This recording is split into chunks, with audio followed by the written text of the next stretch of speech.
Mirchi Plus presents Har Him Horror.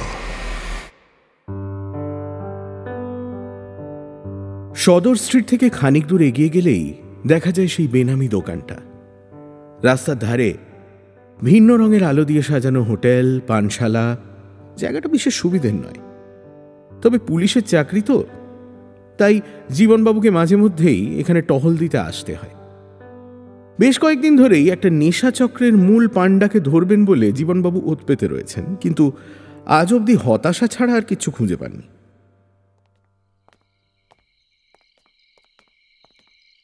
এখন রাত প্রায় 9টা বাজে। সদর স্ট্রিটের সেই দোকানটার সামনে দুজন ছোকরা মোবাইলে মুখ গুজে দাঁড়িয়েছিল। জীবনবাবুকে আসতে দেখেই দৌড় লাগালো। এই সদর স্ট্রিট এলাকায় মোটামুটি সবাই জীবনবাবুকে চেনে। জীবনবাবু দোকানের কাঁচে টোকা মারলেন।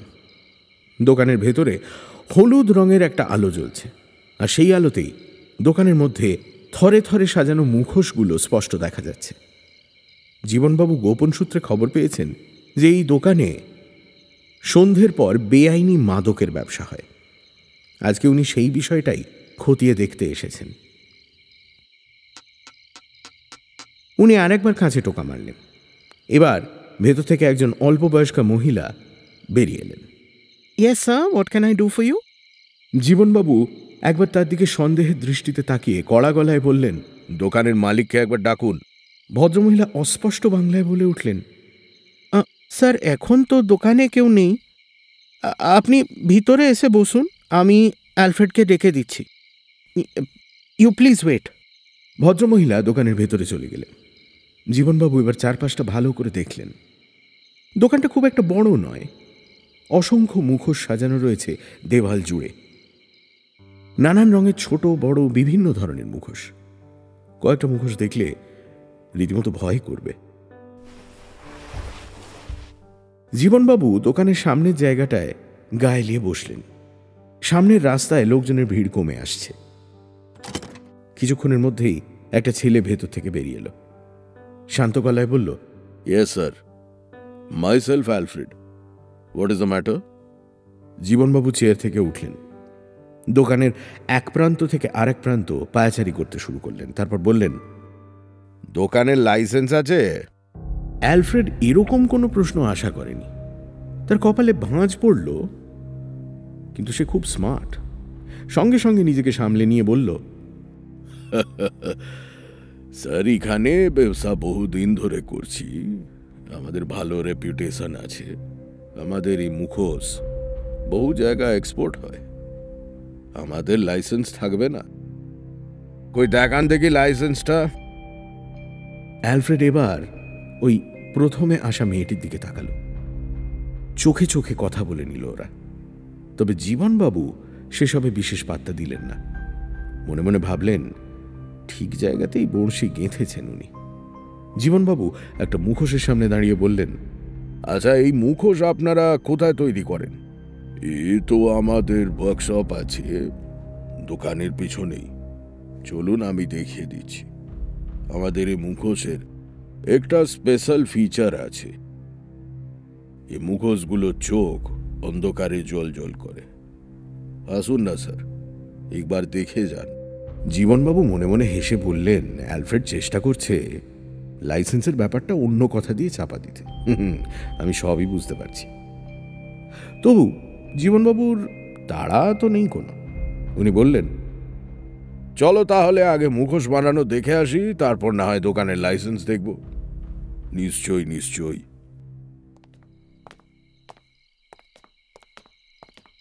এই বলে অ্যালফ্রেড জীবনবাবুকে দোকানের পেছনে নিয়ে গেল।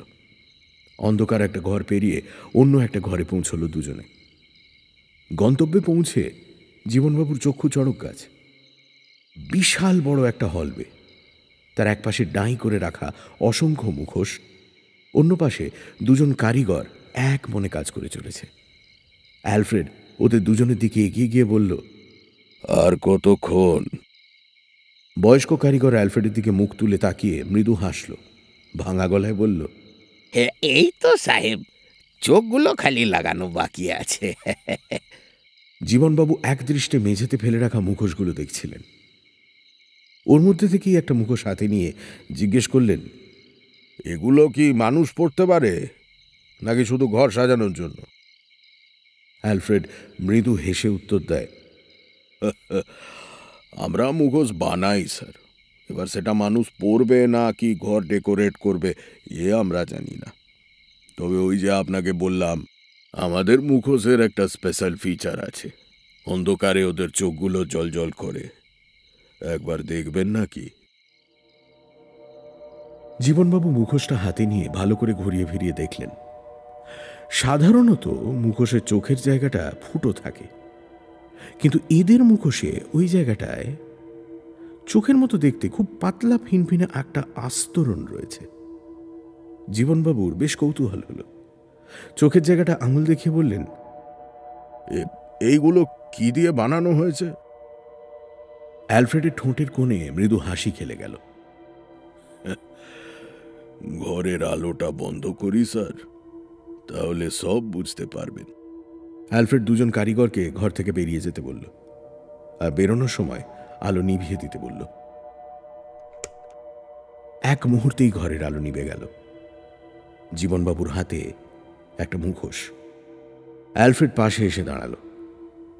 জীবনবাবু অবাক হয়ে দেখলেন মুখোশের চোখগুলো জ্বলজ্বল করছে। এক ঝলক দেখলে মনে হবে মুখোশের চোখগুলোতে নিয়ন আলো লাগানো হয়েছে, কিন্তু খানিকক্ষণ মন দিয়ে দেখলে স্পষ্ট বোঝা যাবে ওই চোখগুলো আস্তে আস্তে জীবন্ত হয়ে উঠছে। জীবনবাবু মুখোশটা আরো শক্ত করে ধরলেন, আর ঠিক তখনই মুখোশের চোখ জোড়া বন্ধ হয়ে নিমেষেই আবার খুলে গেল। এরকম অস্বাভাবিক ঘটনা ঘটবে জীবনবাবু আশা করেননি। সঙ্গে সঙ্গে হাত থেকে মুখোশটা ছুঁড়ে ফেলে দিলেন জীবনবাবু। ভয়ে চিৎকার করে উঠলেন, এটা কি? কি এটা? অন্ধকার ঘর, পাশে দাঁড়িয়ে থাকা অ্যালফ্রেড বিকট হাসি জুড়েছে। বলেছিলাম না আমাদের মুখোশের একটা স্পেশাল ফিচার আছে। আমরা মুখোশে আসল চোখ ব্যবহার করি, 100% অরিজিনাল। তাই রাত হলে ও চোখগুলো জেগে ওঠে। এক্ষুনি আলো জ্বালাও। কেন স্যার, আরো কয়েকটা মুখোশ দেখুন না। এই নিন ধরুন। না না, কেন স্যার? ধরুন না মুখোশটা। অ্যালফ্রেড জীবনবাবুর আরো কাছে সরে এলো। অন্ধকারের মধ্যেও অ্যালফ্রেডের চোখ দুটো স্পষ্ট দেখা যাচ্ছে। জীবনবাবুর একদম সামনে এসে দাঁড়ালো অ্যালফ্রেড। শীতল গলায় বলল, আপনার চোখ দুটো তো ভারী সুন্দর, খুব ভালো মুখোশ বানানো যাবে ওই চোখ দিয়ে। জীবনবাবু এক দৌড়ে ঘর থেকে বেরোনোর চেষ্টা করলেন, কিন্তু পারলেন না। জীবনবাবু কিছুই দেখতে পাচ্ছেন না। খুব কাছ থেকে অ্যালফ্রেডের হাসির শব্দ খালি শোনা যাচ্ছে। কি হলো স্যার, একটা মুখোশ হাতে নিয়ে দেখুন। দেখুন না, এই মুখোশে আপনার চোখ দুটো খুব ভালো মানাবে।